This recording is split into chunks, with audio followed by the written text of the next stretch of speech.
Alright, this is the 2020 Moto Guzzi V85 TT, bit of a mouthful.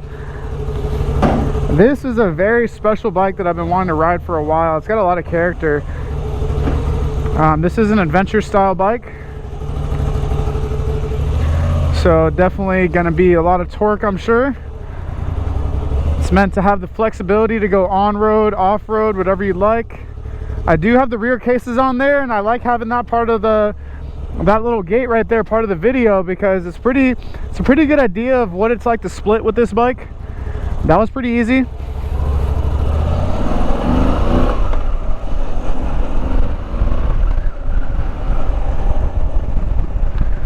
Okay.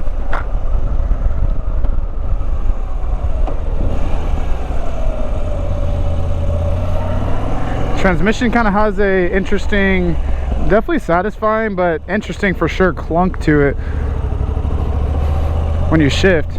It sort of feels like a little knock. You kind of know that you're just shifting into the next gear. I don't hate it.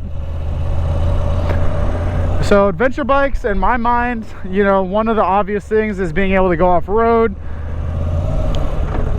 but also it has something to do, in my opinion, with, you know, daily usability. Are you going to be able to ride this bike comfortably to work, back home, and maybe even on a longer road trip?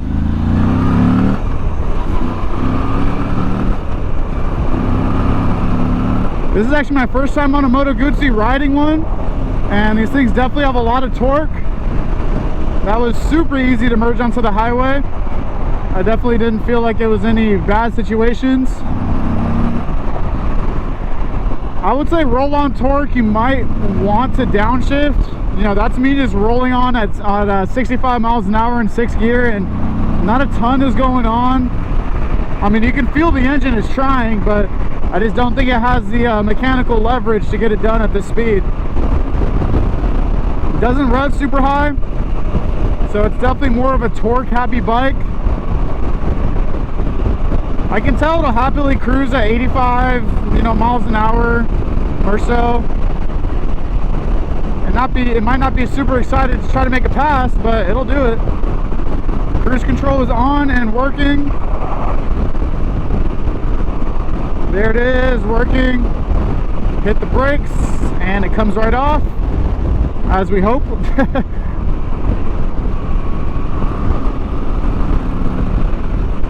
Yeah, this bike definitely feels, has some cool vibrations to it.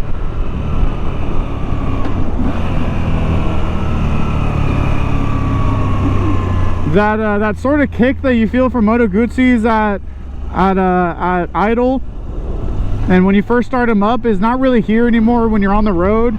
It kind of just feels like a normal motor, which I like. It was actually one of the things that I was kind of worried about getting into these bikes, where, man, am I gonna feel that twist while I'm on the road?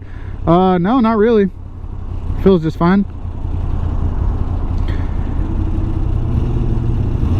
But it's there. So wind protection was just fine. Let's check acceleration. Oh yeah, she comes right off the light. It's definitely not gonna be something that's overwhelmingly quick. I've ridden an Africa Twin, and I'll definitely put the Africa Twin on a different level than this bike when it comes to acceleration. You know, this bike has it in there. And another thing to look at is actually standing position. How do I feel up here? This is where adventure bike riders are going to be spending a lot of their time off-road, is up here.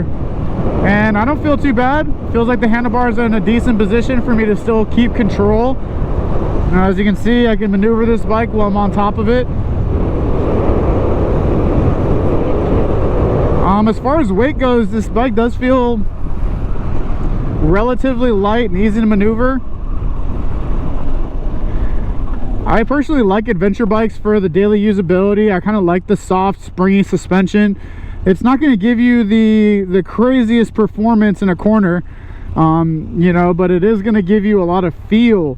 You can really feel where the bike is shifting towards. You know, if it's shifting towards the front, you know you have more weight on that front tire. Maybe you can trust a little bit more turn in, or maybe you can trust a little bit more brake pressure. If you feel it all hanging back, you know you probably shouldn't do any front brake, or you should probably be very careful about brake pressure, because you know the weight's on the back. So I feel like it just communicates very well with the rider when it has this softer suspension. Not only that, you know, when you're bouncing back and forth, you can kind of use that soft suspension to spring off of each other, and I enjoy that.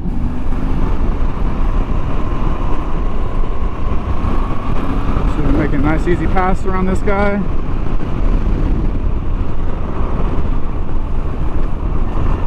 If you're looking for smooth, you know, quiet power, I wouldn't know if this is really the correct bike. If you're looking for something with more character, but still gives you the kind of performance that you need out of an adventure bike, but also maintaining a low seat height, which, by the way, this seat height is this is the low seat option, and it's a pretty low seat for other adventure bike compared to other adventure bikes. I'm easily able to put both feet on the ground, flat foot. I am 6'2", so that doesn't say too much, but I will say that on an Africa Twin, I do have some problems going full flat foot. I think if you do a lot of this stand-up riding and you're taller like me, you might want a slightly higher handlebar position. It's not bad, it's just not perfect for this. Oh, I forgot about these bags. Let's not split there.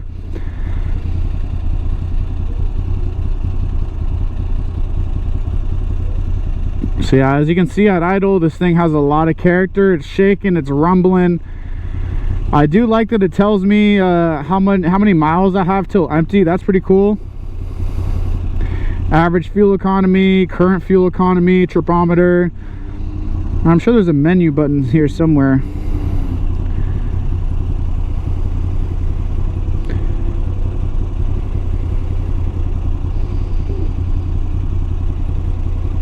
There we go.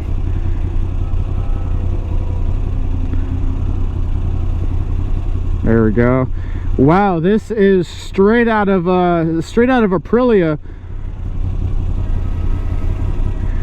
Traction control, shift light, okay. Display. Riding mode language. Oh man, if I switch that to Italian, this test ride is over. Yeah, this bike reminds me a lot of the infotainment center reminds me a lot of Aprilia. It does seem a little bit less complicated than Aprilia, which I like.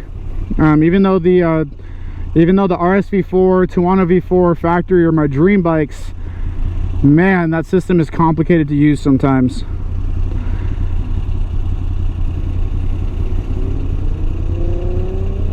Would I recommend this for a beginner? If you had some dirt bike experience, I could totally see a beginner owning this bike. It's not crazy fast. I think more why I would hesitate against this bike for a beginner is how tall it is. You do have to kind of learn how to negotiate a taller bike, which is why that, you know, if he's used to a dirt bike, 450s, 250s, you've gotten used to some taller center of gravities, this might be okay. Especially without the bags. If you take the bags off for a while, you know, and you really get acquainted with this bike, you could probably get away with it. Personally, I don't see much benefit behind starting on a bigger bike besides saving money, but hey, that's a big one for some people.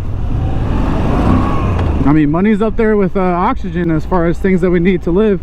So if money's gonna make a big difference for you and you need to start a little higher, I wouldn't hate the idea of starting here. I just would think it would require a lot of variables to line up correctly,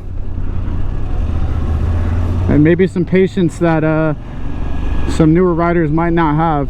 But thankfully, this style of bike, adventure bikes, is a little bit more acquainted with somebody who is a little bit more mature and maybe wants to take their time with stuff, not hurt themselves. So yeah, overall, Moto Guzzi, this was a lot of fun, a lot of character. You can find this bike online at onyxmoto.com. Thanks for riding with us.